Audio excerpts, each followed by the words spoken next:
The rocket metal cooled in the meadow winds. Its lid gave a bulging pop. From its interior stepped a man, a woman, and 3 children. The other passengers whirled across the Martian meadow, leaving the man alone among his family.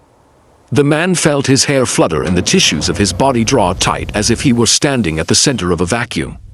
His wife, before him, seemed almost to whirl away in smoke. The children, small seeds, might at any instant be sown to all the Martian climes. The children looked up at him, as people look to the sun to tell what time of their life is. His face was cold. "What's wrong?" asked his wife. "Let's get back on the rocket. Go back to the Earth." "Yes, listen." The wind blew as if to flake away their identities. At any moment the Martian air might draw his soul from him, as marrow comes from a white bone. He felt submerged in a chemical that could dissolve his intellect and burn away his past. They looked at the Martian hills that time had worn with the crushing pressure of years. They saw the old cities, lost in their meadows, lying like children's delicate bones among the blowing lakes of grass. "Chin up, Harry," said his wife. "It's too late, we've come over 60 million miles." The children with their yellow hair hollered at the deep dome of the Martian sky. There was no answer but the racing hiss of wind through the stiff grass. He picked up the luggage in his cold hands. "Here we go," he said, a man standing on the edge of a sea, ready to wade in and be drowned. They walked into town. Their names were Bittering. Harry and his wife Cora, Dan, Laura, and David. They built a small white cottage and ate good breakfasts there, but the fear was never gone. It lay with Mr. and Mrs. Bittering, a third unbidden partner at every midnight talk, at every dawn awakening. "I feel like a salt crystal," he said, in a mountain stream, being washed away. "We don't belong here. We're Earth people. This is Mars. It was meant for the Martians. For heaven's sake, Cora, let's buy tickets for home." But she only shook her head. "One day the atom bomb will fix the Earth. Then we'll be safe here." Safe and insane. Nonsense. Mr. Bittering looked out of the windows. "We're clean, decent people." He looked at his children. "All dead cities have some kind of ghosts in them. Memories, I mean." He stared at the hills. "You see a staircase and you wonder what the Martians looked like climbing it. You see the Martian paintings and you wonder what the painter was like. You make a little ghost in your mind, a memory. It's quite natural. Imagination." He stopped. "You haven't been prowling up in those ruins, have you?" "No, Papa." David looked at his shoes. "See that you stay away from them. Pass the jam, just the same," said little David. "I bet something happens." Something happened that afternoon. Laura stumbled through the settlement, crying. She dashed blindly onto the porch. "Mother, Father, the war, Earth." She sobbed. A radio flash just came. "Atom bombs hit New York. All the space rockets have blown up. No more rockets to Mars, ever." "Oh, Harry." The mother held on to her husband and daughter. "Are you sure, Laura?" asked the father quietly. Laura wept. "We're stranded on Mars, forever and ever." For a long time there was only the sound of the wind in the late afternoon. "Alone," thought Bittering. "Only 1,000 of us here. No way back. No way, no way, no way." Sweat poured out from his face and his hands and his body. He was drenched in the hotness of his fear. He wanted to strike Laura, cried, "No, you're lying. The rockets will come back." Instead, he stroked Laura's head against him and said, "The rockets will get through someday. Father, what will we do?" "Go about our business, of course, raise crops and children. Wait, keep things going until the war ends and the rockets come again." The 2 boys stepped out onto the porch. "Children," he said, sitting there, looking beyond them, "I've something to tell you." "We know," they said. He looked with dismay at their house. Even the house. The wind's done something to it. The air's burned it. The fog at night. The boards, all warped out of shape. It's not an Earthman's house anymore. "Oh, your imagination." He put on his coat and tie. "I'm going into town. We've got to do something now. I'll be back." "Wait, Harry," his wife cried, but he was gone. In town on the shadowy step of the grocery store, the men sat with their hands on their knees, conversing with great leisure and ease. Mr.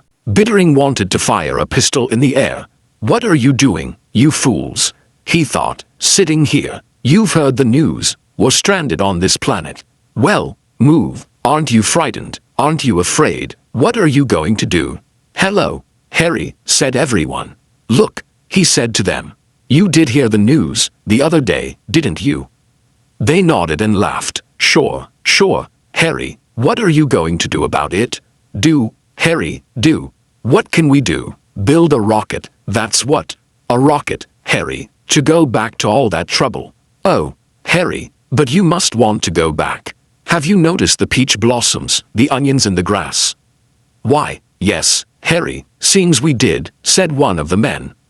Doesn't it scare you? Can't recall that it did much, Harry.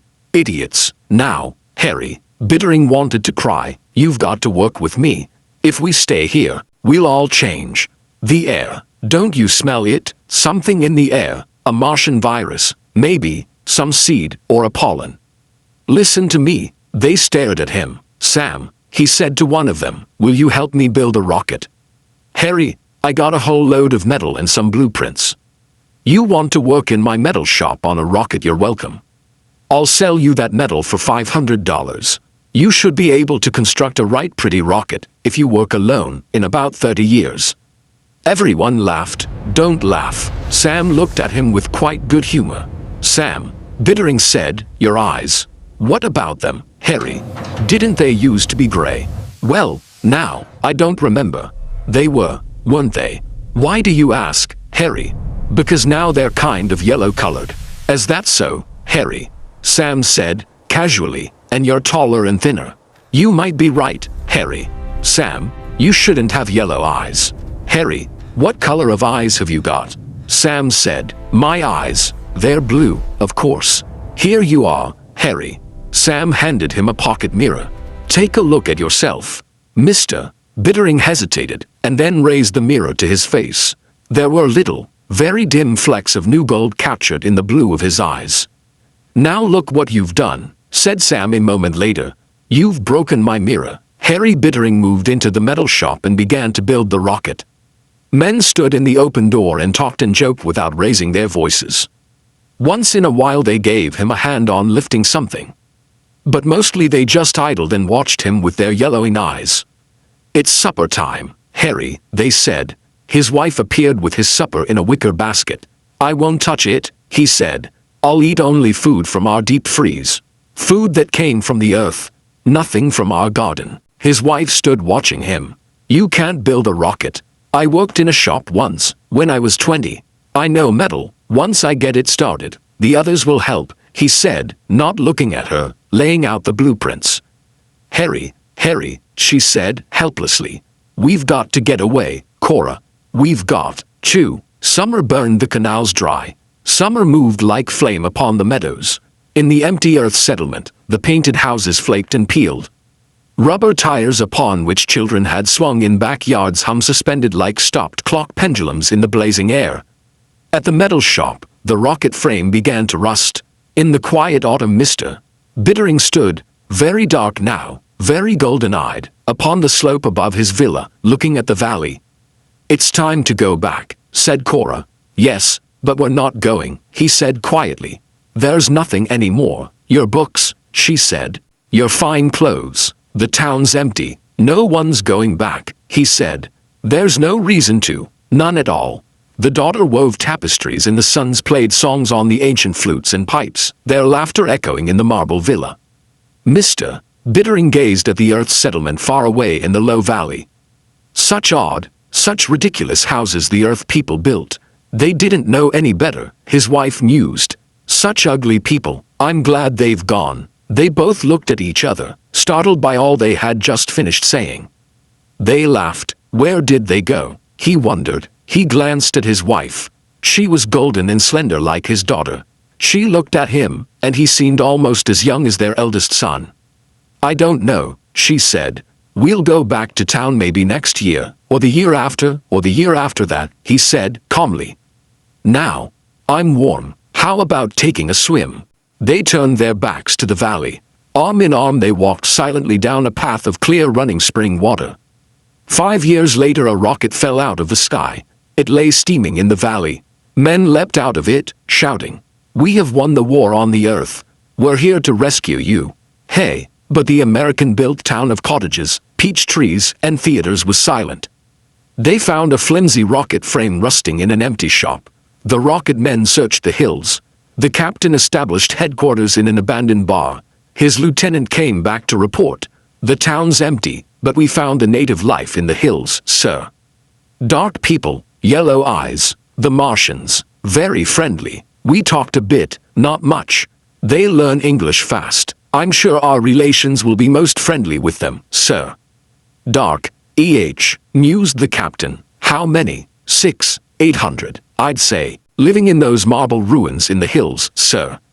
Tall, healthy, beautiful women. Did they tell you what became of the men and women who built this Earth settlement, Lieutenant?